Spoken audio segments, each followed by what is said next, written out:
Good morning. তাহলে খাতা নাও, কলম নাও, হাজির হয়েছে। তোমরা নিশ্চয়ই তৈরি হয়েছ। তবে এর মধ্যে কেউ কেউ তোমাদের টেলিফোন করে বলেছ, স্যার রমজানের জন্য আর একটু পরে নিলে ভালো হয় ক্লাসটা। 11টা তো অনেক দেরিতে ক্লাস। আচ্ছা দেখি আগে ক্লাস শেষ করি, তারপরে আলোচনা করা যাবে। তোমরা অনেকে উঠতে পারো না, তবে 11টা তো অনেক বেলা হয়ে যায়। তোমরা একটু দেখো বিষয়টা চিন্তা করে। কারণ আজকের আলোচ্য বিষয়, কালকে হঠাৎ করে ক্লাসটা শেষ করেছিলাম, আর একটু পড়াতে চেয়েছিলাম। অ্যালকাইলেশন পড়েছিলাম, অ্যালকাইলেশনের উদাহরণ দিয়েছিলাম, আর একটা তোমাদের দেওয়ার জন্য মিথাইলমূলক দিয়ে তৈরি করে রেখেছিলাম। তখন আমি সামনে যে মোবাইল আছে ওখানে দেখলাম আমাদের পরম শ্রদ্ধেভাজন ব্যক্তি অধ্যাপক জামিনুল রেজা চৌধুরী স্যার, উনি ইন্তেকাল করেছেন। ওটা দেখে আমি আসলে পড়ানোটা বন্ধ করে দিয়েছিলাম, একটু দেখি বিষয়টা কেমন। সত্যি আমরা একজন অত্যন্ত গুণী, মেধাবী এবং ভালো মানুষকে হারিয়েছি। তার আত্মার শান্তি কামনা করছি। আমরা আমাদের পড়া শুরু করি। আজকে দ্বিতীয় ক্লাস। প্রথমেই শুভ দুঃসংবাদ দিয়ে শুরু করলাম, সমস্যা নেই। দ্বিতীয় ক্লাস কালকে যে কারণে হঠাৎ করে দেখলে স্যার তাড়াহুড়ো করে শেষ করে দিচ্ছেন, এই কারণেই, কারণটা বললাম। দ্বিতীয় ক্লাস হ্যালোজেনেশন। আজকে আমাদের 29/4/2020 জৈব রসায়নের মৌলিক ধারণা 10ম ক্লাস। নবম ক্লাসে তেমন কোনো সমস্যা বলনি, শুধুমাত্র আমরা সমস্যা আসছে মোহাম্মদ ফাহিম বেঞ্জিনের 1 ও 2 নং কার্বনের উপরের দিকে অতিক্রমণ করলে 2 ও 3 নং কার্বন নিচের দিকে অতিক্রম করবে কেন? দেখো 1 আর 2 যদি উপরে উপরে চলে যায়, তাহলে 2 এর নিচে চলে যায় 3 এর কাছে। 2 তো 1 এর উপরে করেছে, 2 আবার কি করে 3 এর উপরে করে? 2 আর 3 যদি উপরে উপরে করে, তাহলে 2 এর নিচে করবে 1 এর নিচের সঙ্গে। ওটা আমি দেখিয়ে দিয়েছি, ভালো করে এঁকে দেখো। ভিডিওটাকে আবার একটু রিভাইজ করে দেখো, তাহলে বুঝতে পারবা। আবার বলি, 1 আর 2 যদি উপরে উপরে করে, তাহলে 2 আর 3 কি করে উপরে উপরে করবে? 1 আর 2 উপরে করলে 2 এর নিচে চলে যাবে 3 এর নিচে, আর 1 এর নিচে যাবে পাশের কার্বন 6 এর নিচে। যদি কোনো কারণে 2 আর 3 উপরে করে, তাহলে 2 এর নিচে যাবে 1 এর নিচে, আর 3 এর নিচে যাবে 4 এর নিচে। ওটা কালকে দেখানো হয়েছে। অপু হালদার, শোনো, যেটা পড়াবো সেটা বলো। তুমি আসছো E1 E2 বিক্রিয়া, অপসারণ বিক্রিয়ার সাইজের নীতি। এটা তো এখানকার না, যখন আসবে তখন আলোচনা করব।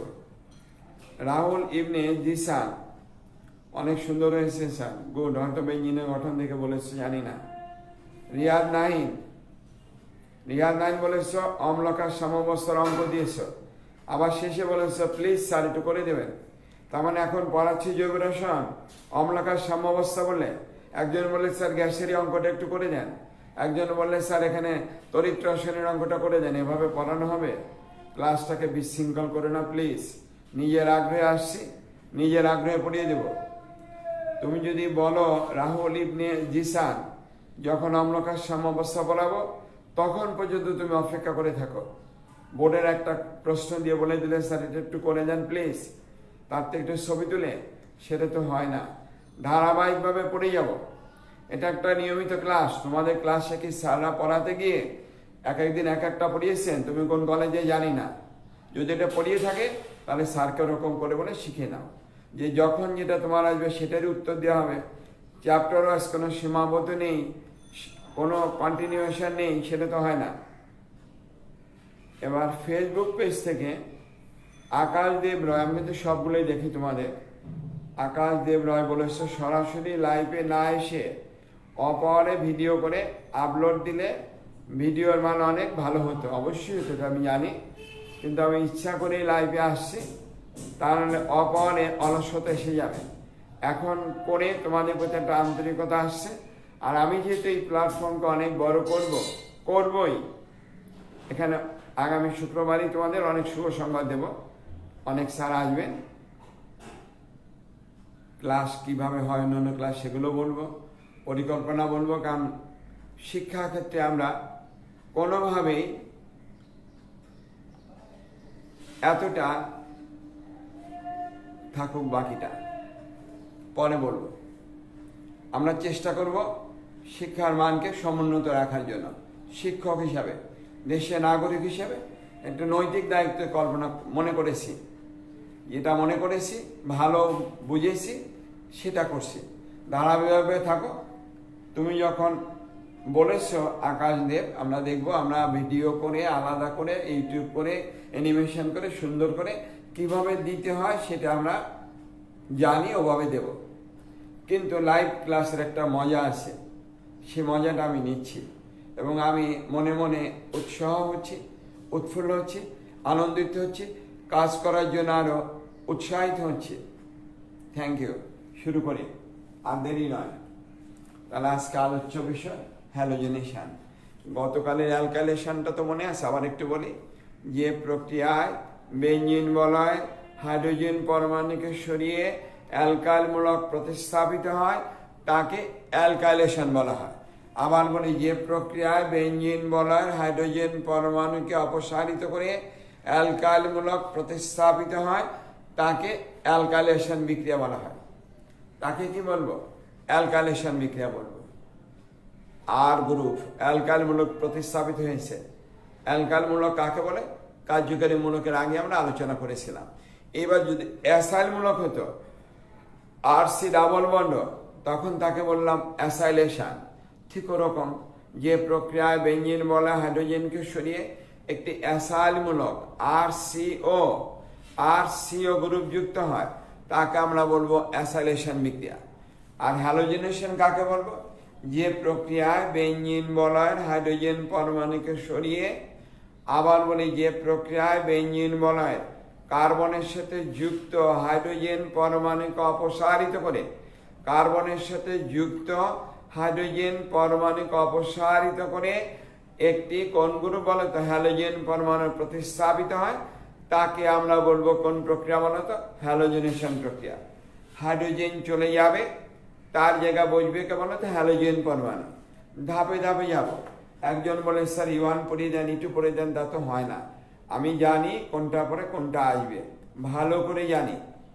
তাই বেঞ্জিন অণুর গঠন দেখো, পড়ানোর ইচ্ছা ছিল না। তুহিন বলেছে ডিলোকালাইজেশন পড়েছি, তারপরে অ্যালকাইলেশন আসছি, বুঝতে পেরেছে বেঞ্জিন বলায় সঞ্চারনশীল পাই ইলেকট্রন কি, সেখানে কোন গ্রুপ আসলে ইলেকট্রনের প্রয়োজন, সেখানে 6টি পাই ইলেকট্রন আছে, এটা জেনেছো। এইবার এগুলো করতে আমার জন্য সুবিধা হবে। ধাপে ধাপে এগিয়ে যাব। Thank you. লেখো এবার হ্যালোজেনেশন। আগে দেখবে তারপরে তুলবে, কিন্তু আগে দেখবে তারপরে তুলবে। সংজ্ঞাটা আবার বলছি। যে প্রক্রিয়ায় বেঞ্জিন বলয়ের কার্বনের সাথে যুক্ত হাইড্রোজেন পরমাণুকে সরিয়ে কে যুক্ত হবে? হ্যালোজেন পরমাণু। তাকে আমরা বলবো হ্যালোজেনেশন প্রক্রিয়া।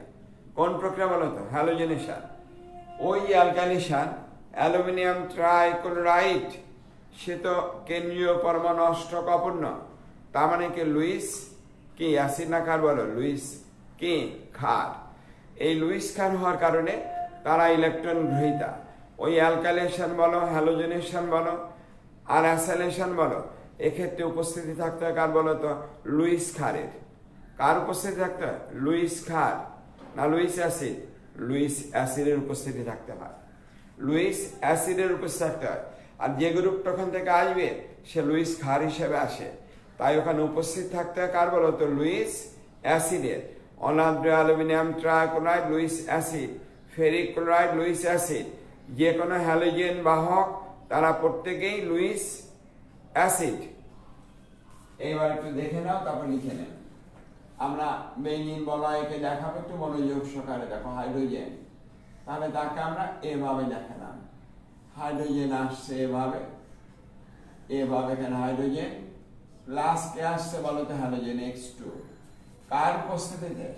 অনাদ্র অ্যালুমিনিয়াম ট্রাইক্লোরাইড, ফেরিক ক্লোরাইড, যে কোনোটা হলেই হলো। আমরা ওই অ্যালুমিনিয়াম ট্রাইক্লোরাইডকেও দিতে পারি LX3। তখন হাইড্রোজেন আর হ্যালোজেন তারা এই সেক্স আকারে অপসারিত হয়ে যাবে। আর ওখানে যে গ্রুপটা আসবে তাকে আমরা বলবো কোন গ্রুপ বলো তো? Halogen group. এই যে হ্যালোজেন গ্রুপটা সেখানে প্রতিস্থাপিত হয়ে গেল, বাকিটা কি হলো বলো তো? H6। যদি আমি ক্লোরিন দিয়ে বলতাম তাহলে ওখানে কি হতো বলো তো? ক্লোরোবেঞ্জিন হতো। ব্রোমিন হলে ব্রোমোবেঞ্জিন, আয়োডিন হলে আয়োডোবেঞ্জিন উৎপন্ন হতো। আমরা হ্যালোজেনের মধ্যে ক্লোরিন দিয়ে বোঝানো অপেক্ষাকৃত সহজ। আমরা ক্লোরিন দিয়ে উদাহরণ দেওয়ার চেষ্টা করব। একটু আগে ভালো করে দেখে নাও। এটা যদি ক্লোরিন হতো তাহলে তুমি কি করতে বলো তো? বেঞ্জিন প্লাস সেখানে কাকে যোগ করব? ক্লোরিনকে যোগ করব Cl2। আমরা বলেছি ওই অ্যালুমিনিয়াম ট্রাইক্লোরাইড, ফেরিক ক্লোরাইড যে কাউকে দিতে পারি, যেহেতু এখানে ক্লোরিন দিয়েছি তাই আমরা LCl3 কে ব্যবহার করব। বিক্রিয়া করে তারা উৎপন্ন করবে যেই যৌগটি, এর পরিবর্তে আমরা ফেরিক ক্লোরাইডকেও দিতে পারি বা আয়োডিনকে দিতে পারি। উচ্চতর হ্যালোজেন, ক্লোরিন বিক্রিয়া করলে ব্রোমিন আয়োডিন, ব্রোমিন বিক্রিয়া করলে আয়োডিন, আর আয়োডিন বিক্রিয়া করলে তখন কিন্তু ওদেরই প্রয়োজন হবে। কার বলো তো? লুইস অ্যাসিডের। সেখানে ক্লোরিন আসবে, বাকিটা উৎপন্ন করবে HCl। আমরা মূলত তো এভাবে শিখতে চাই না, আমরা শিখতে চাচ্ছি বিক্রিয়ার কৌশল হিসাবে। আমরা কোনটা আসবে বলো তো? বিক্রিয়ার কৌশল। দেখা যাক কিভাবে আমরা আসতে পারি। হ্যালোজেন যদি বলো X এবং X, কে আছে বলো তো? LX3। আমরা পূর্বেই বলেছি LX3 এর কেন্দ্রীয় পরমাণু অ্যালুমিনিয়াম অষ্টক অপূর্ণ। কেন্দ্রীয় পরমাণু অ্যালুমিনিয়ামের অষ্টক অপূর্ণ। তাই অ্যালুমিনিয়াম তার অষ্টক পূর্ণতার জন্য একটি হ্যালোজেন পরমাণুকে হ্যালাইড আয়ন আকারে অপসারণ করে। হ্যালোজেন অণু থেকে একটি হ্যালোজেন পরমাণুকে হ্যালাইড আয়ন হিসেবে অপসারিত করে, অর্থাৎ এর ইলেকট্রনের প্রয়োজন। তাই হ্যালোজেনের মধ্যে বন্ধনটা সুষমভাবে বিভাজিত না হয়ে তারা বিষমভাবে বিভাজিত হয়। কারণ এই হ্যালোজেনে যা প্লাস আর ইলেকট্রনকে এনে সে হয়ে যায় মাইনাস, অর্থাৎ এই সমযোজী বন্ধনে অংশগ্রহণকারী দুটি ইলেকট্রনে একটা ইলেকট্রনকে নিয়ে যাবে তো একটা হ্যালোজেন, আর একটা হ্যালোজেন ওই ইলেকট্রনকে হারিয়ে পজিটিভ চার্জ যুক্ত বা ধনাত্মক আধান যুক্ত আয়নিক অবস্থা প্রাপ্ত হয়। এখানে কে আছে বলো তো? আছে আমাদের LX3। এইবার এই LX3 অ্যালুমিনিয়াম এক্সটা তো আমাদের X প্লাস থেকে গেল, আর উৎপন্ন করবে কোনটা বলো তো? LX4 মাইনাস হয়ে গেল। ওই হ্যালাইড আয়নকে LX3 লুইস অ্যাসিড সে গ্রহণ করে LX4 মাইনাস করলো। হ্যালোজেন তো তড়িৎ ঋণাত্মক মূলক, সে তো ঋণাত্মক আয়ন নেগেটিভ চার্জ ক্যারি করবে, কিন্তু সে উল্টা পরমাণু তো নেই, উপরন্তু হয়েছে কেবলত ধনাত্মক আধানযুক্ত একটি আয়ন, ধনাত্মক আধানযুক্ত একটি আয়ন। তাহলে বুঝতেই পারো সে কত বড় শক্তিশালী ইলেকট্রোফাইল এজেন্ট, কত বড় শক্তিশালী ইলেকট্রন আকর্ষী বিকারক। তার মানে তার মাথা পুরো আউট।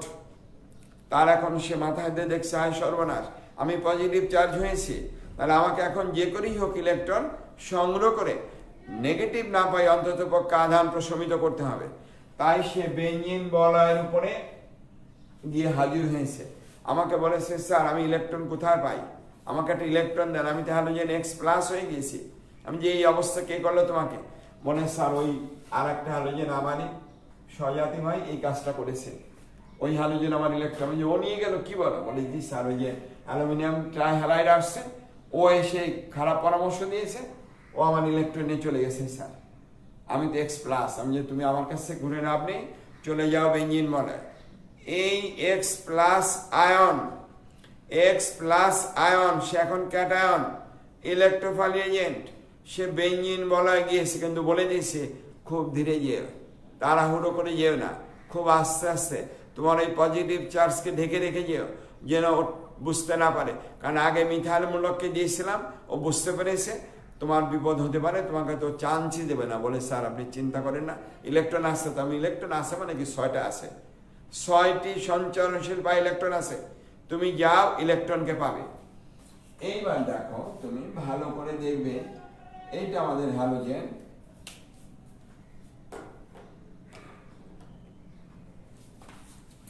এটা আমাদের বেঞ্জিন বলা, এটা বেঞ্জিন। সেখানে কে আসছে বলতো এক্স প্লাস। আমরা আগেই বলেছি তাকে আসতে হবে খুব ধীরে। কিভাবে আসতে হবে বলতো? খুব ধীরে, খুব ধীরে বেঞ্জিন বলা সে আসবে, খুবই ধীরে। কিভাবে ধীরে? দেখো, এই এক্স প্লাসটা এখানে আসবে খুব ধীরে।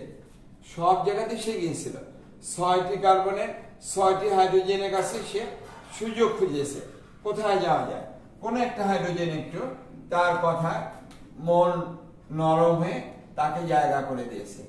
ওই যে নরম হয়ে জায়গা করে দিল, তার মানে সে একটু ওখান থেকে এভাবে একটু বেঁকে গিয়েছে, আর ওখানে হাইড্রোজেনটা এক্স প্লাসটা ধীরে ধীরে এসে সেখানে আসবে এসে, তখন এক্স প্লাস আসে। এইভাবে এক্স প্লাসটা ধীরে ধীরে বেঞ্জিন বলয়ের মধ্যে অগ্রসর হয়ে বেঞ্জিন বলয়ের একদম ইলেকট্রন, কোন ইলেকট্রন? পাই ইলেকট্রনে নিকটতম দূরত্বে চলে গিয়েছে। তখন কিন্তু কে বলতো এইচ প্লাসটা একটু চিৎকার চেঁচামেচি দিয়ে উঠেছে। কার উপরে বলতো? ওই এক্স প্লাসের উপরে। এই তুমি কোথায় আসছো? তুমি তো বেঞ্জিন বলয়ের ভিতরে ঢুকে যাচ্ছ, তোমার অভিসন্ধি কি বলো? তুমি দূরে থাকো। ওই এক্স প্লাস তখন বুঝতে পারলো যে আমি তো আমার নিকটতম দূরত্ব অলরেডি পৌঁছে গিয়েছি, এবার আমি কি করতে পারি বলতো? এবার আমি আমার সর্বোচ্চ চেষ্টা চালাতে পারি।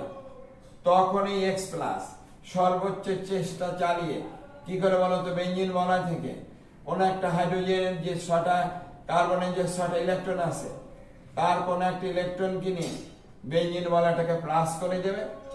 আরো অলরেডি বন্ধন হয়ে গিয়েছে। হাইড্রোজেনের অবস্থা তখন বুঝতেই পারে যে খুবই খারাপ, খুবই খারাপ অবস্থা, খুবই খারাপ অবস্থা হাইড্রোজেন আছে। এই অবস্থা তারা যখন থেকে গেল, তখন ওই যে Lx4- এই যে উৎপন্ন হয়েছিল, সে তো পাঠিয়ে দিয়েছে এক্স প্লাসকে, সেই কিন্তু এক্স প্লাসের মাথাটাকে গরম করে দিয়েছে, বিক্রিয়া ঘটানোর জন্য অনুকূল পরিবেশ সৃষ্টি করে দিয়েছে। বিক্রিয়াটাকে সংগঠিত হওয়ার জন্য সর্বোচ্চ চেষ্টা করছে কে বলতো? Alx3। সে যখন Lx4 হয়ে গেল, সে বুঝছে যে এবার আমি আমার কাজ সম্পূর্ণ করতে পারবো। তখন এক্স প্লাস ভিতরে গিয়েছে। এইবার খুব দ্রুত এই কাজটা খুব দ্রুত চলবে। হাইড্রোজেন এখান থেকে চলে যাবে তার ইলেকট্রনকে বেঞ্জিন বলয় দান করে। এই কাজটি ঘটবে কি বলতো? খুব দ্রুত ঘটবে। আর বেঞ্জিন বলয় হাইড্রোজেন ইলেকট্রনকে নিয়ে আধান প্রশমিত হয়ে যাবে। Lx4- হাইড্রোজেনকে নিয়ে তারা কি হয়ে যাবে বলতো? তারা ওখান থেকে এইচ প্লাস আকারে অপসারিত হয়ে যাবে। এইচ প্লাস আকারে অপসারিত হয়ে গেল, বেঞ্জিন বলয়টা আধান প্রশমিত হয়ে গেল, এক্স বসে গেল। আর ওই এইচ প্লাস আর Lx4- তারা উৎপন্ন করবে কি বলতো? H Alx4। এই যুগটি পরে ভেঙে উৎপন্ন করে এইচ এক্স প্লাস এল কত বলতো? x3। এই যে অবস্থাটা এখান থেকে আপটু কতটুকু এতটুকু, যেটা অনেকক্ষণ সময় লেগেছিল, সে অবস্থার নামই হলো অবস্থান্তর অবস্থা বা ট্রানজিশন স্টেট। এটার নাম অবস্থান্তর অবস্থা বা ট্রানজিশন স্টেট বলবো। আমি আবার বলি শোন, এক্স প্লাস খুব ধীরে বেঞ্জিন বলা হাইড্রোজেনকে সরিয়ে সেখানে আসবে। ধীরে ধীরে সে অগ্রসর হচ্ছে, সে হচ্ছে ইনকামিং, আর এটি হলো আউটগোয়িং। সে ধীরে ধীরে প্রবেশ করছে, আর ধীরে ধীরে তাকে চলে যেতে হবে। একটা নির্দিষ্ট দূরত্বে আসা পরে সে খুব দ্রুত তার সর্বশক্তি প্রয়োগ করে তার পজিটিভ চার্জের দৃশ্যমান করে বেঞ্জিন বলয় ইলেকট্রনকে নিয়ে বেঞ্জিন বলয় নিউক্লিয়াসের মধ্যে পজিটিভ চার্জ করে যায়। কারণ একটি ইলেকট্রনের তার প্রয়োজন ছিল শুধু এক্স প্লাস। এই অবস্থা হাইড্রোজেন পরমাণু কি করে? এখানে তার ইলেকট্রনকে দান করে এইচ প্লাস আকারে অপসারিত হয়। আর তার এই কাজটি সহযোগিতা করে Lx4 কি বলতো? মাইনাস। সেই হাইড্রোজেনকে খুব দ্রুত ইলেকট্রনকে দান করতে বাধ্য করে হাইড্রোজেন আয়ন আকারে অপসারিত করে। ওই হাইড্রোজেন আয়ন আর Lx4- আয়ন যুক্ত হয়ে উৎপন্ন করে Lx4। এই যুগটি পরে ভেঙে উৎপন্ন করে Hx আর Lx3। কারণ হ্যালোজেনকে ধরে রাখার প্রবণতা অ্যালুমিনিয়াম ট্রাইহ্যালাইডের যতটুকু হাইড্রোজেন আয়নের তার চেয়ে অনেক বেশি। অ্যালুমিনিয়াম ট্রাইহ্যালাইডের হলো কেন্দ্রীয় পরমাণু অ্যালুমিনিয়ামের অষ্টক অপূর্ণ, আর হাইড্রোজেন আয়নের নিজেরই যোজ্যত স্তরের 1s অরবিটাল ইলেকট্রন শূন্য। সে কারণে হাইড্রোজেন পরমাণুর হ্যালাইড আয়নকে গ্রহণ করার প্রবণতা অ্যালুমিনিয়াম ট্রাইহ্যালাইডের তুলনায় অনেক অনেক বেশি হয়। সে কারণে LH বল ভেঙে উৎপন্ন করে HX আর LX3। তখন LX3 মাথা আনতে বলে যে হাই হাই, কি করলাম, চেষ্টা করলাম আমি হ্যালোজেনকে গ্রহণ করব, কিন্তু নিয়ে গেল কে বলতো হাইড্রোজেন। সে তখন ওভাবেই পড়ে থাকে লুইস অ্যাসিড হিসাবেই। সে আর তার লুইস অ্যাসিডের কার্যকারিতা সঠিকভাবে পরিচালনা করতে পারেনি, করেছে কিন্তু ধরে রাখতে পারেনি, করেছে কিন্তু কি ধরে রাখতে পারেনি। এটাকেই তোমরা এবার নিজেরা X2 দ্বারা একটা উদাহরণ দাও, Cl2। এই উদাহরণটাকে তোমরা নিজেরা করো Cl2 ক্লোরিন দ্বারা। আমি তো X দ্বারা দিয়েছি, এবার তোমরা ওটাকে ক্লোরিন দ্বারা সম্পূর্ণ করো, নিজে নিজে করো। সময় 2 মিনিট সর্বোচ্চ, তার বেশি হওয়ার কথা নয়। এটাকে তোমরা এবার ক্লোরিনকে যুক্ত করে তারপর কি বলতো সম্পূর্ণ করো, অর্থাৎ ক্লোরোবেঞ্জিন উৎপন্ন করো। এটাকে তো অ্যারাইল হ্যালাইড, অ্যারাইল হ্যালাইড। এটাকে করবা অ্যারাইল ক্লোরাইড বা ক্লোরোবেঞ্জিন উৎপন্ন করো। নিশ্চয়ই পারবে, মেকানিজমের কৌশলটা লেখো আগে। ক্লোরিন আমাদের Cl2, তাকে একবার এভাবে ক্লোরিন ক্লোরিন দাও, এখানে লেখো LCl3 অ্যালুমিনিয়াম ট্রাইক্লোরাইড। এবার বাকিটা নিজেরাই দিয়ে যাও। এই ক্লোরিনের দুটো ইলেকট্রন এ নিয়ে যাবে, এ হয়ে যাবে প্লাস, আর ও কি হয়ে যাবে বলতো মাইনাস হয়ে যাবে। ওই অ্যালুমিনিয়াম ট্রাইক্লোরাইডের সাথে বা ট্রাইহ্যালাইডের সাথে মাইনাস যুক্ত হয়ে যা করার সেটা তোমরা নিজেরা করো। অ্যালুমিনিয়াম ট্রাইহ্যালাইড LCl3, তাহলে এই সিএলটা কি হয়ে গেল বলতো প্লাস, ওই সিএলটা মাইনাস, উৎপন্ন করলো LCl কত বলতো 3। তাহলে এইবার Cl প্লাসে আছে, আর এখন উৎপন্ন করবে LCl4 কি বলতো মাইনাস। এই Cl3টা তারাই ক্লোরাইড আয়নকে গ্রহণ করে, LCl4 কি বলতো মাইনাস। এবার এটাই হবে ইলেকট্রন আকর্ষী বিকারক। এটা কি বলতো ওই ক্লোরিন প্লাসকে বেঞ্জিন বলের উপর আক্রমণ করাও। একটু দ্রুত করো, ওই ক্লোরিন প্লাস এভাবে করো।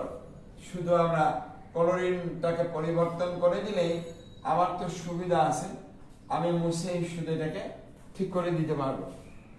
আমি শুধুমাত্র একটু মুছে এটাকে তোমরা করে ফেলো ঝটপট, তারপরে আমি এটাকে মুছে দেখিয়ে দিচ্ছি যে হ্যালোজেন কিভাবে যুক্ত হলো।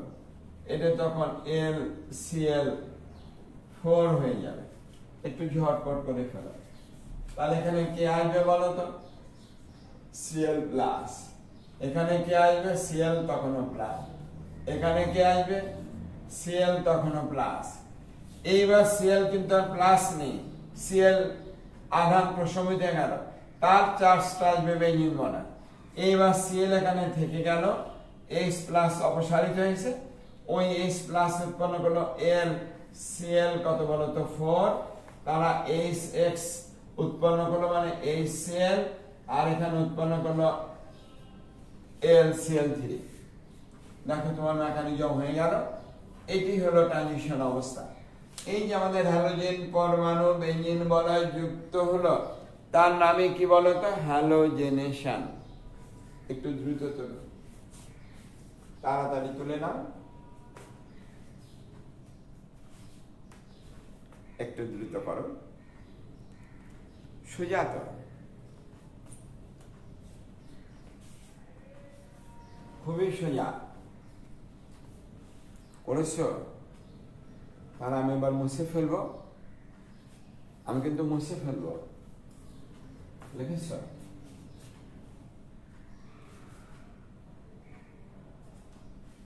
একটু দ্রুত করো। হ্যাঁ, এবার আমরা লেখো হ্যালোজেনেশনের পরে 3 দিয়ে লেখো নাইট্রেশন। 3 দিয়ে কি লিখবা বলো তো নাইট্রেশন। মুছে ফেলতে হবে, মুছে ফেলি, নতুন করে লিখি, বুঝছো? নাইট্রেশন নতুন করে লিখলে তোমাদের অ্যাটেনশনটা থাকে। এখানেও করা যেত মুছে মুছে, দরকার নেই, নতুন করে লিখি। নাইট্রেশন একটু দ্রুত লেখো। কাকে বলে নাইট্রেশন? একটু লিখতে হয়।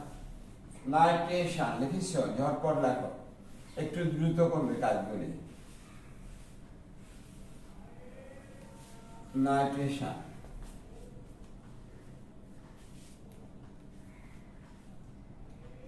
নাইট্রেশন লিখেছে। সংজ্ঞাটা একটু শোনো। যে প্রক্রিয়ায় বেঞ্জিন বলয়ের কার্বনের সাথে যুক্ত 6টি হাইড্রোজেনের যে কোনো একটি হাইড্রোজেন পরমাণুকে সরিয়ে বা একাধিক হাইড্রোজেন পরমাণুকে সরিয়ে, অর্থাৎ এক বা একাধিক হাইড্রোজেন পরমাণুকে সরিয়ে সেখানে NO2 মূলক প্রতিস্থাপিত হয়, তাকে আমরা বলবো নাইট্রেশন প্রক্রিয়া। তার মানে একটা হাইড্রোজেন চলে গেলে আসবে কি বলতো? নাইট্রোবেঞ্জিন, দুটো আসলে ডাইনাইট্রোবেঞ্জিন, তিনটে হলে উৎপন্ন করবে ট্রাইনাইট্রোবেঞ্জিন। সবই নাইট্রেশন প্রক্রিয়া।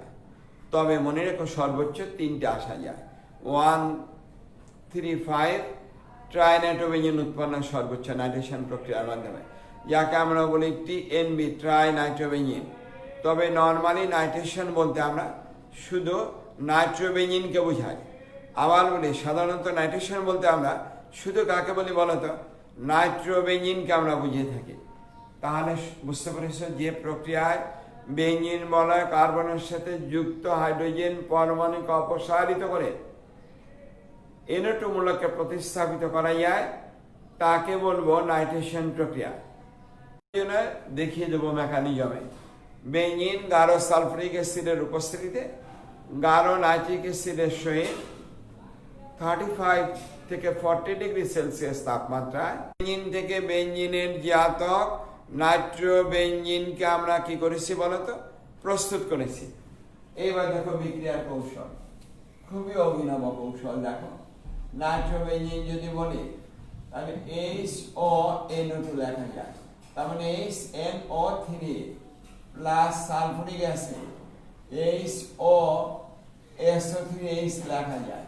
সেদিকারিক অ্যাসিড HSO3 উভয় কিন্তু গাঢ়, এটাও গাঢ়, এটাও কি বলতো? গাঢ়। এর প্রভাবে কার বলতো? গাঢ় নাইট্রিক অ্যাসিডের প্রভাবে, গাঢ় নাইট্রিক অ্যাসিডের প্রভাবে গাঢ় সালফারিক অ্যাসিড, আর গাঢ় সালফারিক অ্যাসিডের প্রভাবে গাঢ় নাইট্রিক অ্যাসিড, মানে দুজনকে প্রভাবিত করে। কিন্তু এই প্রভাবন ক্ষমতাটা অধিক কার্যকারী হয় নাইট্রিক অ্যাসিডের উপরে। তার মানে সালফারিক অ্যাসিড এখানে নাইট্রিক অ্যাসিডকে কি করে বলতো? প্রভাবিত করে। প্রাথমিক অবস্থা দুজনেই তীব্র জারক, দুজনেই দুজনকে করতে চায়, কিন্তু কার্যকরী হয় কে বলতো? Sulphuric acid. বিজয়ী হয় সালফারিক অ্যাসিড, নাইট্রিক অ্যাসিড পরাজিত হয়ে যায়। এখানকার H আর OH-টা চলে যাবে মাইনাস আকারে। কেন? শোনো, অক্সিজেন আর নাইট্রোজেনের মধ্যে অক্সিজেন বেশি তড়িৎ ঋণাত্মক মূলক। আবার বলে অক্সিজেন এবং নাইট্রোজেনের মধ্যে অক্সিজেনটা অপেক্ষাকৃতভাবে নাইট্রোজেনের তুলনায় অধিক তড়িৎ ঋণাত্মক। তাই এই সালফারিক অ্যাসিড H+ আর OH3H- এর প্রভাবে এই বন্ধনটার বিষম বিভাজন ঘটে। সেই বিষম বিভাজনে OH-টা চলে আসবে এখানে, আর ওখানে NO2 থাকবে, ওখানে H+ থাকবে, আর উৎপন্ন করবে SO3H।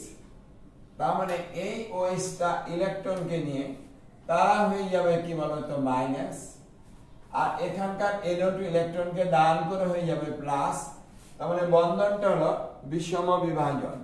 আর সালফারিক অ্যাসিডের H-টা প্লাস, OSO3H কি বলতো? মাইনাস।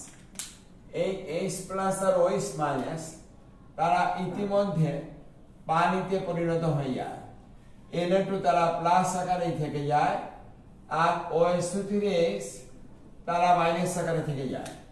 অর্থাৎ H+ আর OH- তারা উৎপন্ন করলো H+, আর OH- উৎপন্ন করলো কি বলতো? পানি।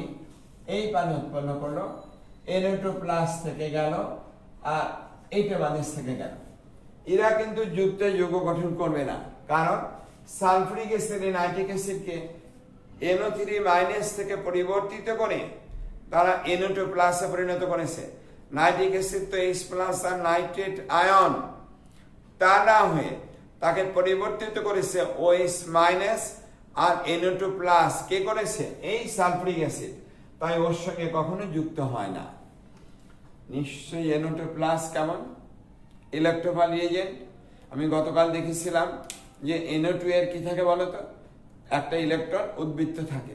ওই উদ্বৃত্ত ইলেকট্রন এখন নেই বিধায় সে আরো বেশি কি হয়েছে বলতো, ইলেকট্রোফাইল রিয়েজেন্ট হয়েছে। ওই NO2 প্লাস এবার আমার কাছে এসেছে, স্যার আমি কি করব? আমি তো নাইট্রিক অ্যাসিড ছিলাম, তীব্র অ্যাসিড, আমাকে সালফুরিক অ্যাসিড দেখেন স্যার কি করলো। আমি যে কি করেছি বলে NO2 প্লাস। আমি তুমি আধান প্রশমিত করে না বলে পাচ্ছি না তো স্যার, এই জন্য আপনার কাছে আসছি।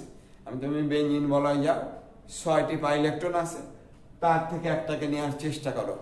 তুমি যদি ইলেকট্রন আকর্ষী কারক হয়ে থাকো, আবার বলি তুমি যদি ইলেকট্রোফাইল রিয়েজেন্ট হয়ে থাকো, তুমি বেঞ্জিন বলয় থেকে একটা ইলেকট্রনকে নিয়ে দেখিয়ে দাও সত্যিকার অর্থে তুমি ইলেকট্রোফাইল রিয়েজেন্ট। বলে সত্যি স্যার? হ্যাঁ সত্যি স্যার। বলে পারবো স্যার, অবশ্যই পারবে, অবশ্যই তুমি পারবে। তুমি যাও বেঞ্জিন বলয় থেকে ইলেকট্রন পারবে, তবে খুব ধীরে। বেঞ্জিন বলয় যেন কোনোভাবে বুঝতে না পারে তোমার পজিটিভ চার্জ আছে, তাহলে কিন্তু তোমাকে বেঞ্জিন বলয় কাছে তোমাকে ভিড়তে দেবে না, কাছেও তোমাকে ভিড়তে দেবে না। অতএব তুমি খুব সাবধানে যাবে। এইবার দেখো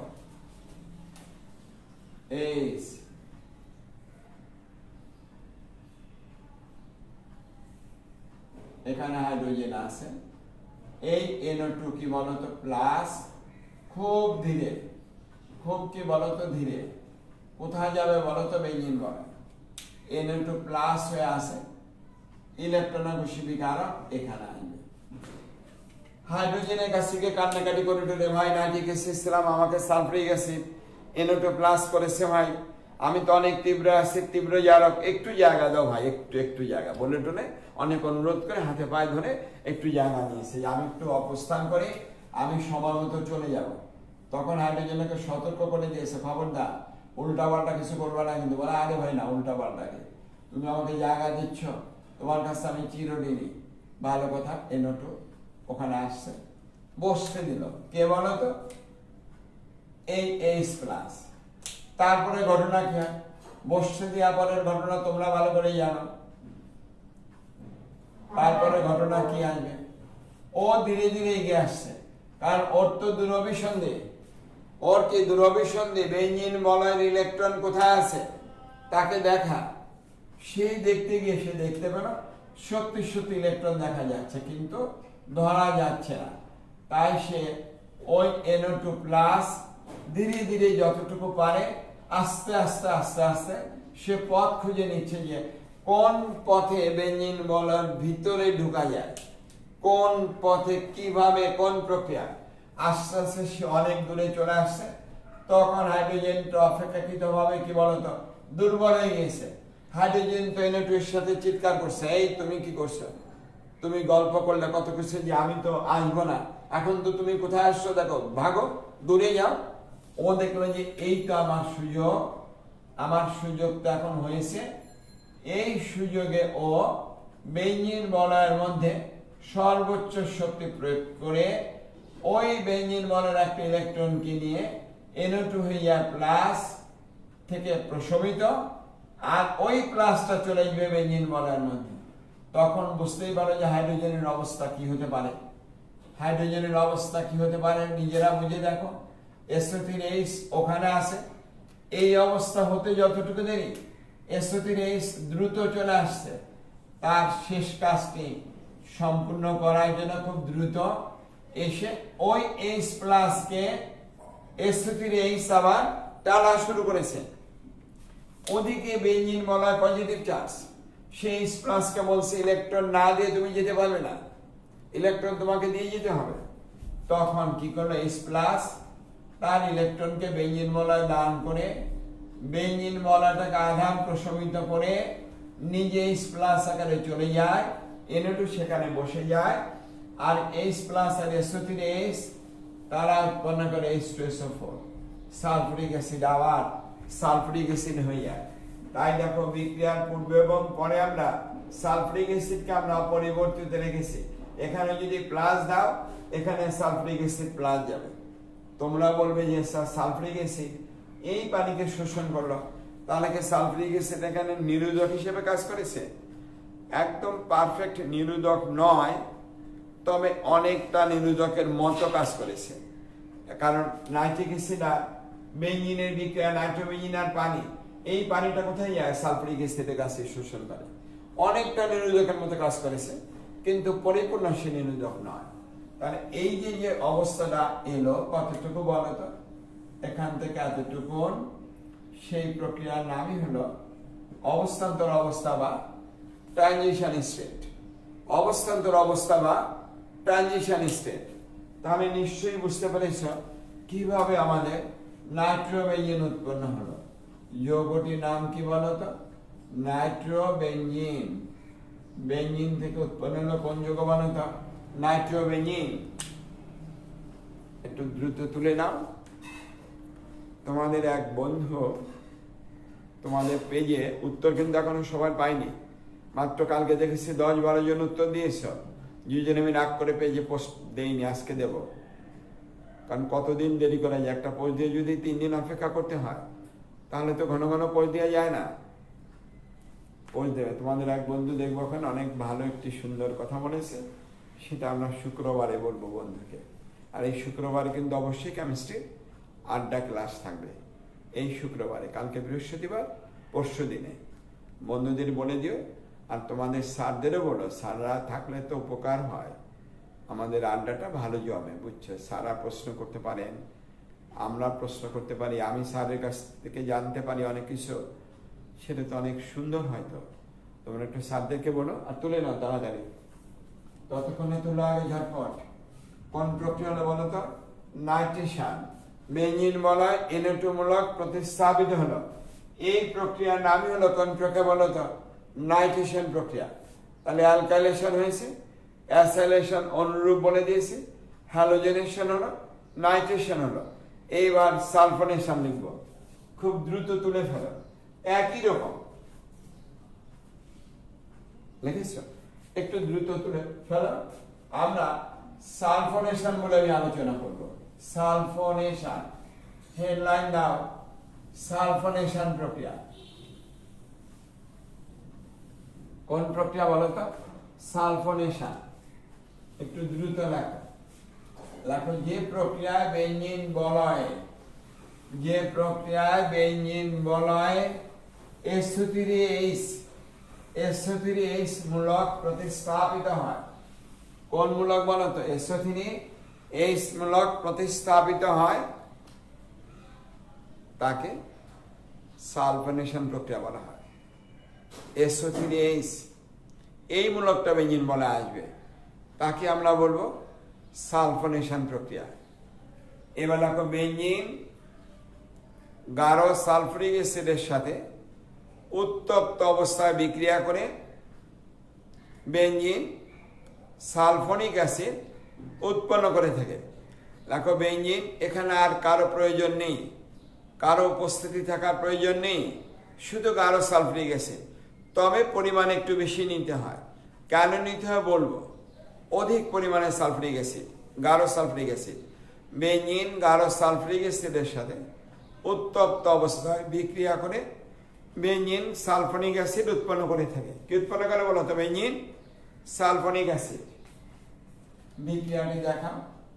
বেঞ্জিন আছে এখানে, তার সঙ্গে বিক্রিয়া করবে কে বলো তো? Sulphuric acid H2SO4।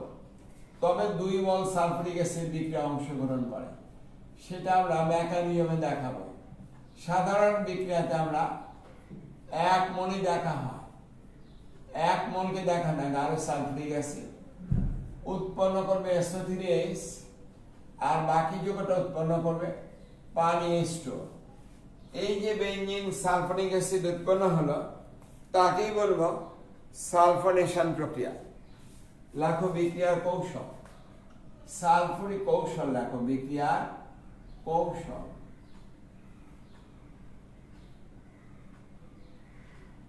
Sulphuric acid H2SO4, 2 মোল সালফুরিক অ্যাসিড তার কারণে এইভাবে লিখবো 1 মোল সালফিউরিক অ্যাসিড, এখানে আর 1 মোল সালফিউরিক অ্যাসিড।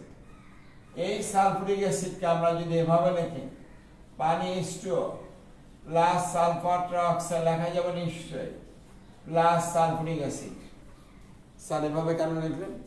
আসলে সালফিউরিক অ্যাসিড হলো সালফার ট্রাইঅক্সাইডের জলীয় দ্রবণ, অ্যামোনিয়াম হাইড্রোক্সাইড হলো অ্যামোনিয়ার জলীয় দ্রবণ। অ্যামোনিয়ার জলীয় দ্রবণকে আমরা বলি ammonium hydroxide. Sulphur trioxide SO3 sulphur trioxide তার জলীয় দ্রবণ, এটা একটা গ্যাস। এই সালফার ট্রাইঅক্সাইড গ্যাসের জলীয় দ্রবণকে আমরা বলবো সালফিউরিক অ্যাসিড। সালফার ট্রাইঅক্সাইড পানিতে দ্রবণীয়। আমরা 65% সালফিউরিক অ্যাসিড প্রস্তুত করে তার মধ্যে সালফার ট্রাইঅক্সাইড গ্যাসকে চালনা করে কি প্রস্তুত করি বলতো? সালফিউরিক অ্যাসিড উৎপন্ন করি। ওটাই সালফার ট্রাইঅক্সাইডের জলীয় দ্রবণ হয়। কন্ট্যাক্ট প্রসেস বা স্পর্শ প্রণালীতে সালফিউরিক অ্যাসিডকে আমরা এভাবে প্রস্তুত করি। চেম্বার প্রণালীতেও অনেকটা এভাবেই করা হয়। আর কি উৎপন্ন হলো বলতো? Sulphur trioxide. এই সালফার ট্রাইঅক্সাইড আর ওখানে কি হলো? Sulphuric acid. এই সালফিউরিক অ্যাসিড তখন একটু আয়নিত হয়, একবার লিখলে ভালো হতো, ওভাবে লিখি এই সালফিউরিক অ্যাসিডকে HOSO3H, Hটা প্লাস, এটা কি বলতো? মাইনাস। এই H প্লাস আর পানি তারা এখানে উৎপন্ন করবে H3O plus, hydronium ion, sulphur trioxide, আর ওটা আসবে OSO3 কত বলতো? H minus. আবার বলি, এই পানি এবং এখানকার H প্লাস তারাই উৎপন্ন করেছে কোনটা বলতো? H3O plus, hydronium ion. আর এই সালফার ট্রাইঅক্সাইড ওখানে OSO3H। সালফার ট্রাইঅক্সাইড হলো একটা বর্ধিত অষ্টকযুক্ত যৌগ। সালফারের বাইরে 6টি আর 3টি অক্সিজেনের প্রত্যেকের 2টো, তাহলে 3টি অক্সিজেনের কত? 6টি। তাহলে মোট ইলেকট্রন কত আছে? 12টি। কয়টা আছে? হিসাব করে দেখো 12টি। সালফারের নিজের থেকে 6টি, 3s এ 2টো, 3p-তে 4টা, তাহলে কয়টা হলো? 6টি হলো। সক্রিয় হয়ে তারা বেজোর হয়ে যায়, তখন 3s একটা, 3p-তে 3টা আর 3d-তে থাকে 2টো। মোট কয়টা হয় বলো তো? 6টি হয়। 3s একটা, 3p-তে 3টা আর 3d-তে কত বলো তো? 2টো হয়। জোরটা বেজোর হয়ে যায়। 3p এর একটা জোর বেজোর হয়, 3s এর একটা জোর বেজোর হয়। কোথায় যায়? 3d-তে। তখন s একটা, p-তে 3টা, d-তে কত বলো তো? 2টো। মোট কটা? 6টা। ওই 6টা আর 3টি অক্সিজেন প্রত্যেকের কটা করে বলো তো? 2টো করে। 3টি অক্সিজেনের 6টা, মোট কটা হলো বলো তো? 12টা। যারা অষ্টক করে আবার বেশি ইলেকট্রন করেছে তারা পরবর্তী অষ্টক করতে চায়, তার মানে তারা ইলেকট্রন গ্রহীতা, ইলেকট্রোফাইল এজেন্ট, কিন্তু পজিটিভ চার্জ না। তার একটা সুবিধা আছে। এবার সালফার ট্রাইঅক্সাইড বলে, স্যার আমার তো আর একটা অষ্টক করতে ইচ্ছা করে। আমি যে, তুমি তো 12টা হয়েছে। বলে, স্যার 12টা, ওইটাই তো সমস্যা, আমার ইলেকট্রনের দরকার। যে তুমি যাও বেঞ্জিনের ওখানে, তোমার একটা সুবিধা আছে, তুমি তো প্লাস না, বেঞ্জিনের কাছে ইলেকট্রন নিয়ে যাও, যাও পারবে তুমি। তো ওকে বললো যে আমি প্লাস না, প্লাস হলেও আর জায়গা দেবে না, কারণ ও মিথাইলমূলক প্লাস সমস্যা হয়েছে, তারপরে হ্যালোজেন X প্লাস সমস্যা হয়েছে, N2 প্লাস ও আর প্লাস আলাকে কাউকে জায়গা দেবে না। তুমি আধার প্রশমিত হয়েছে, যাও গিয়ে বেঞ্জিনের কাছ থেকে ইলেকট্রনকে নেওয়ার ব্যবস্থা করো। দেখো কিভাবে করে বিক্রিয়া কৌশলে। SO3 বেঞ্জিন মলার কাছে গিয়ে অনেকটা ভালোভাবেই বলেছে যে তোমার কাছে আমাকে একটু জায়গা দাও ভাই। আসলে তো আমি সালফিউরিক অ্যাসিড ছিলাম, কোনো কারণে আজকে আমার SO3 হতে হয়েছে, তুমি আমাকে একটু জায়গা দাও, আমি চলে যাবো। ও বলে যে ভাই জায়গাটাকে নেই, আর কিছু কোনো জায়গাটাকে নেই। বলে ভাই আছে, তুমি একটু জায়গা দাও, আমি চলে যাব। বলে ভাই এই জায়গা দিয়ে আমার বিপদ হয়েছে, আমাকেই চলে যেতে হয়। তখন হেসে বলে যে এই তো ভুল করেছে। বলে কেন? বলে ওদের কাছে তো ওই প্লাস প্লাস ছিল, ওই জিনিসটা ছিল পজিটিভ চার্জ। ওটা তুমি দেখোনি? ওই পজিটিভ চার্জ যার ভিতরে আছে তাকে জায়গা দিয়েছো কেন? আমার তো পজিটিভ চার্জ নেই, আমি দানা নিরপেক্ষ, দেখো তুমি। তখন ওর কাছে গিয়ে বলে একটু ধরে দেখো আমার কোথাও পজিটিভ চার্জ আছে কিনা। ও সত্যি দেখে যে পজিটিভ চার্জ নেই। বলে ভাই তুমি এখানে সাবধানে থেকো, বেঞ্জিন বলা ইলেকট্রন আছে, একটু সমস্যা, ওকে আমাদের সিকিউরিটি করে রাখতে হয়। আমরা 6টা হাইড্রোজেনকে দেখে শুনে রাখি। তুমি কিন্তু ভিতরে লোপটোপ করে না, বলে আরে ভাই না ও সব না, আমার তো পজিটিভ চার্জ নেই। তুমি আগে যাদের জায়গা দিয়েছো সবার কি আছে পজিটিভ চার্জ। তুমি ভুল করেছো, তুমি লোক চিনতে ভুল করেছো, কাকে জায়গা দিয়েছো? ওদের তো সব পজিটিভ চার্জ আছে, আর আমার তো পজিটিভ চার্জ নেই। এবার দেখো ওই SO3H সত্যিকার অর্থে বেঞ্জিন বলা এসে কি করলো বলো তো, এভাবে আসছে খুব ধীরে। SO3 ধীরে ধীরে ধীরে ধীরে সে এসে কি করলো দেখো, একটু ধীরে ধীরে ধীরে ধীরে আস্তে আস্তে সে এক পর্যায়ে বেঞ্জিন বলে, যেহেতু তার জন্য সুবিধা আছে প্লাস না, বেশ একটু গাম্ভীর্যের সাথে সে এসেছে। কি করলো সে দেখো, হাইড্রোজেন ওখানে আসে এইভাবে, এভাবে দুর্বল করে দিয়ে নিজে তার ইলেকট্রনকে নিয়ে SO3 কি মাইনাস হয়ে গেল, এ করে দিল প্লাস। SO3 কি বলতো মাইনাস, আর বেঞ্জিন বলা হয়ে গেল কি বলতো প্লাস। কারণ তার তো বর্ধিত অষ্টক করা প্রয়োজন, তার তো আরো ইলেকট্রন গ্রহণ করা প্রয়োজন। তার মূল চরিত্র তো সে ইলেকট্রোফাইল এজেন্ট, সে তো ইলেকট্রন আকর্ষী বিকারক। এইবার কি করলো দেখো, ওই যে SO3H আছে সে তখন এগিয়ে এলো ওর আধানকে প্রশমিত করার জন্য। ওখানে SO3H গিয়ে সে SO3H এর সঙ্গে হাইড্রোনিয়াম আয়ন তার ইলেকট্রনকে ওখানে দান করে হাইড্রোজেন এভাবে দুর্বল ভাবে থেকে যায়। SO3 ওখানে হাইড্রোনিয়াম আয়ন এসে তার প্রোটনকে এখানে দান করে ওর ওই প্লাসকে প্রশমিত করে নিজে পানি আকারে কি বলতো অপসারিত হয়ে যায়। আবার বলে হাইড্রোনিয়াম আয়ন তার H প্লাসকে বা প্রোটনকে SO3 মাইনাস এর কাছে নিয়ে তার আধানকে প্রশমিত করে কিভাবে প্রোটন দান করে, হাইড্রোনিয়াম আয়ন তার প্রোটনকে দান করে SO3 মাইনাস কে আধান প্রশমিত করে নিজে পানি আকারে অপসারিত হয়ে যায়। তার মানে আমরা এখানেই দেখাতে পারতাম ওটা আসবে এইভাবে তৃতীয় বন্ধনীর মাধ্যমে দেখাতে পারতাম। এভাবে দেখো লাল দিলে বুঝতে তোমাদের সুবিধা হবে। আর চলে যাবে কে বলতো পানি স্টো, এই পানি এখান থেকে চলে গেল, তাহলে আমরা এটাকে আমরা কি করতে পারি বলতো মুছে দিতে পারি। ঠিক তো, সমস্যা কিন্তু চলে যায়নি। বেঞ্জিন বলে এখনো কি আছে বলতো প্লাস, কিন্তু SO3 মাইনাস হাইড্রোনিয়াম আয়ন থেকে প্রোটনকে নিয়ে আধান প্রশমিত করেছে। এই অবস্থায় OSO3H এখানে কে আছে বলতো SO3H মাইনাস সে এসে হাজির এবং খুব দ্রুত, খুব কি দ্রুত এই হাইড্রোজেন তার ইলেকট্রনকে দান করে H প্লাস আকারে চলে যাবে। এই যাওয়ার কাজটা ত্বরান্বিত করে SO3H হাইড্রোজেন সালফেট মূলকটি, ওই কাজটিকে খুব দ্রুত করে বেঞ্জিন বলক আধান প্রশমিত করে হাইড্রোজেন তার ইলেকট্রনকে দান করে বেঞ্জিন বলা আধান প্রশমিত হয়ে গেল। ওই H প্লাস আর হাইড্রোজেন সালফেট তারা উৎপন্ন করে H2SO4 সালফিক অ্যাসিড। তাহলে উৎপন্ন হলো কি বলতো বেঞ্জিন সালফোনিক অ্যাসিড। কোন সালফিক অ্যাসিড দিয়ে হলো, এখনো সালফিক অ্যাসিড বিক্রিয়া অংশগ্রহণ করেছে, বিক্রিয়ার পরে আবার এখনো সালফিক অ্যাসিড অপরিবর্তিত থেকে গিয়েছে। তাই আমি যদি এখানে 2 অণু সালফিক অ্যাসিড দেওয়া হতো তাহলে এখনো বিক্রিয়া করেছে, আর এখনো সালফিক অ্যাসিড বিক্রিয়ার পরে কি থেকে যায় বলতো অপরিবর্তিত থেকে যায়। ওই সালফিক অ্যাসিড পানিকে শোষণ করে নেয়, ওই দিকে মনে হয় সে অনেকটা নিরোধকের মতো এই কাজ করেছে, অনেকটা কি বলতো, কিন্তু প্রকৃত অর্থে সে নিরোধক না। কারণ এখানে তো সালফিক অ্যাসিড নিজেই বিক্রিয়ায় সক্রিয়ভাবে অংশগ্রহণ করেছে।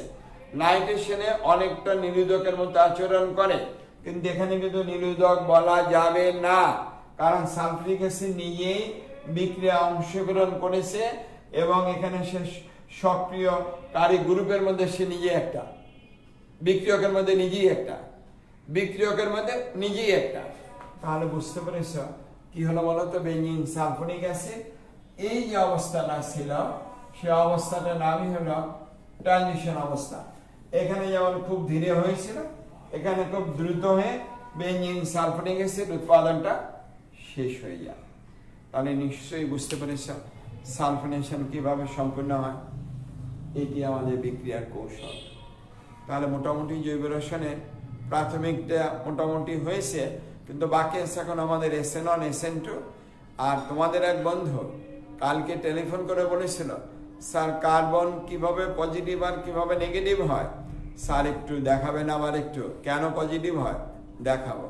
গ্রিক নার বিকারক পড়াবো এই আলোচনার মধ্যে। আর MgX সেখানে আটটা হয় নেগেটিভ, MgXটা পজিটিভ হয়। আর MgX সেখানে আটটা খেয়ে বলো তো, আর MgX অ্যালকাইল ম্যাগনেসিয়াম হ্যালাইড, সেখানে MgX টোটাল অংশটা প্লাস আর আটটা কি বলো তো মাইনাস। এখানে আটটা কার্বো অ্যানায়ন হিসেবে আচরণ করে দেখাবো। এ কারণে গ্রিক নার বিকারক কেন্দ্রাকর্ষী বিকারক হয়। আটটা মাইনাস হওয়া মানে সে হবে এখন নিউক্লিওফাইল এজেন্ট। নিউক্লিওফাইল মানে কি কেন্দ্রাকর্ষী বিকারক। আলোচনা করব, ধৈর্য ধরো, টেলিফোন করে এত রিকোয়েস্ট করতে হবে না, নিজে থেকে আসছে নিজে থেকে দেখে দেব। আশা করি তোমরা নিশ্চয়ই পারবে। শোনো, মৃত্যু অবধারিত প্রত্যেকের। দেখো আমাদের স্যার চলে গেলেন, কত বড় একজন মহান ব্যক্তি। তার মেধা হিসাবে যেমন উন্নত, মানুষ হিসাবে সে আরো ভালো। অসম্ভব একজন ভালো মানুষকে আমরা হারিয়ে ফেলেছি। আমাদেরও মৃত্যু হবে, কিন্তু করোনায় মৃত্যু হোক এটা কেউ চায় না। সে মৃত্যু অনেক ভয়াবহ। মৃত্যুর পরের অবস্থা, আত্মীয় স্বজন, ছেলে মেয়ে, দেখো না তোমরা ফেসবুকে কত করুণ দৃশ্য, যেটা বর্ণনা করা যায় না। কোনো মানবিক দিক ওখানে নেই, মনে যাওয়া পারে লাশের। তাহলে তোমরা অবশ্যই বাড়িতে থাকবে, আমি তোমাদের সঙ্গে আছি। আগামী শুক্রবারে আমরা কিভাবে পড়ব তার নতুন পরিকল্পনা তোমাদের কাছ থেকে ফিডব্যাক পাওয়া পরে, তারপরে আমি একটা প্রতিক্রিয়া পাই তোমাদের কাছ থেকে। তারপরে অবশ্যই কেমিস্ট্রি তো পড়বো, তারপর অন্য অন্য সাবজেক্টও তোমাদের সঙ্গে কথা দিয়েছি। সারা আসবে, দেখো এখন তো বাসা থেকে বের হওয়া যায় না অনেক জায়গাতে। মালিবাগ থেকে আসবেন স্যার, এটি আসতে পারেন না। তাহলে কালকেও বলেছি স্যার আসতে পারেন না। সবুজবাগ থেকে আসতে পারছেন না। বৌদ্ধ মন্দিরের পাশেই স্যারের বাসা, আসতে পারছেন না। তাহলে বুঝতে পারেন যে আসতে পারছেন না বিধায় সারা বছর আমি একদিন গিয়ে দেখবো, তারপরে স্যার করবো। আমি বলেছি মুখে মুখে এইভাবে করলে হবে, কিন্তু উনি প্রক্রিয়াটা বুঝতে পারেনি যে আমি কিভাবে একটা মোবাইল দিয়ে শুধুমাত্র এভাবে তোমাদের পড়াই। এটা মানে তোমরা বুঝতে পারবে না, এখানে কেউ নেই আর, একদম শুধু একটা মোবাইল দিয়ে তোমাদের পড়াচ্ছে। বুঝতে পেরেছো? দেখা যায় কিনা জানি না। দেখো, এই দেখো একটা রুমের ভিতরে শুধু একটা মোবাইল দিয়ে আমরা এভাবে পড়িয়ে যাচ্ছি, দেখেছ? একদম একটা মোবাইল আর একমাত্র আমি, এই যেভাবে দেখেছ, এই যে পড়িয়ে এই যে আসছি, দেখেছ? তাহলে এটা স্যারকে বললাম, স্যার বললেন যে ঠিক আছে আমরা দেখব। এখন তোমরা একটু ধীর স্থির হও। বন্ধ যেহেতু কবে খুলবে ঠিক নেই। সবাইকে শুভকামনা। আগামী শুক্রবারে তোমরা অবশ্যই ভালো কিছু ঘোষণা পাবে এবং সেটা বাস্তবায়িত হবে তারপর দিন থেকেই। সবাই ভালো থেকো। আগামীকাল আবার 11টার সময়, 11টা হলেই তো ভালো হয়। একটু ঘুম থেকে উঠেছ, লাইভ তোমাদের একটু ঘুমটা একটু তাড়াতাড়ি ঘুমিয়ে পড়ো, উঠে ক্লাস আমার 11টার সাড়ে ক্লাস। আমি 11টায় চেষ্টা করবো, হয়তো মাঝে মাঝে 2-1 মিনিট এদিক ওদিক হয়। ভালো থেকো। সবার জন্য শুভকামনা, সবার জন্য প্রার্থনা, সকলেই ভালো থেকো। সারা পৃথিবীর মানুষের মুক্তি হোক, কাউকে যেন আমরা করোনার মাধ্যমে না হারাই। ভালো থেকো। আর অতি দ্রুত ভ্যাকসিন আবিষ্কার হোক। বিজ্ঞানীরা আমাদের এই অবদান রাখবেন, যেটা মানব সভ্যতার জন্য একটা অভাবনীয় আশীর্বাদ হয়ে আসবে ভ্যাকসিন আবিষ্কারটা। ভালো থেকো। Thank you.